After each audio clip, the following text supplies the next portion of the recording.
Hey guys, welcome back to Gardener's Orchard. I'm out here in our orchard, and today we want to talk about the 3 essential things you got to do before you actually plant an orchard like we are doing right here.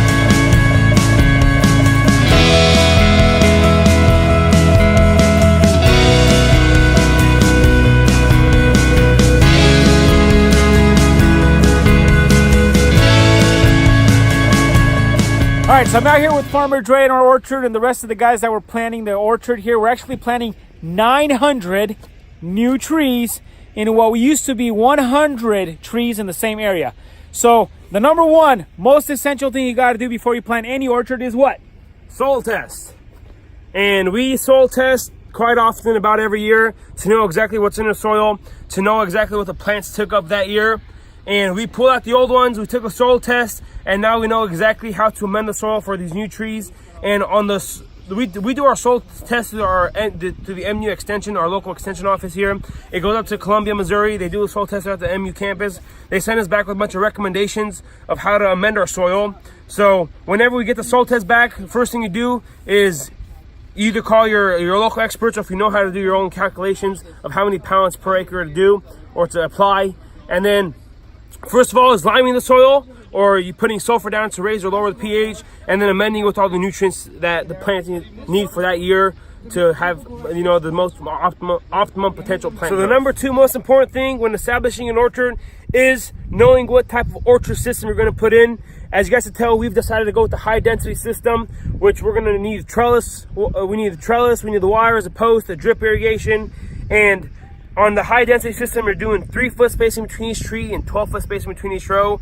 And then there's also the moderate orchard type, which are doing, 6 to 7 feet between each tree and 16 to 17 feet between each row.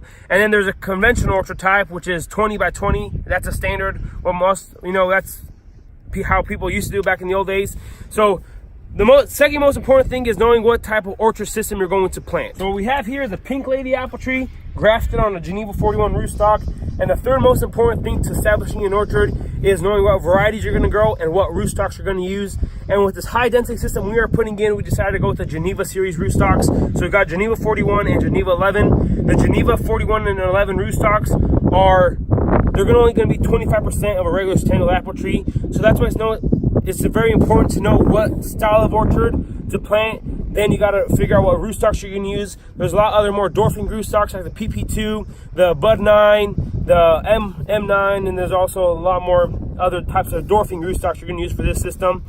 And then you got to figure out what varieties you're going to plant. So like what we're establishing here is 9 different varieties. So we got Pink Lady, we got Galas, Fuji's, Jarna Golds, and 9 different varieties.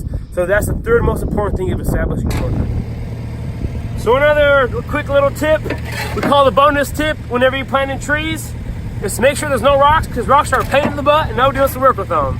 All right guys, so hopefully that gives you guys some insight on what is required and what we consider the top 3 most essential things you got to do before you establish and plant an orchard like we are doing here.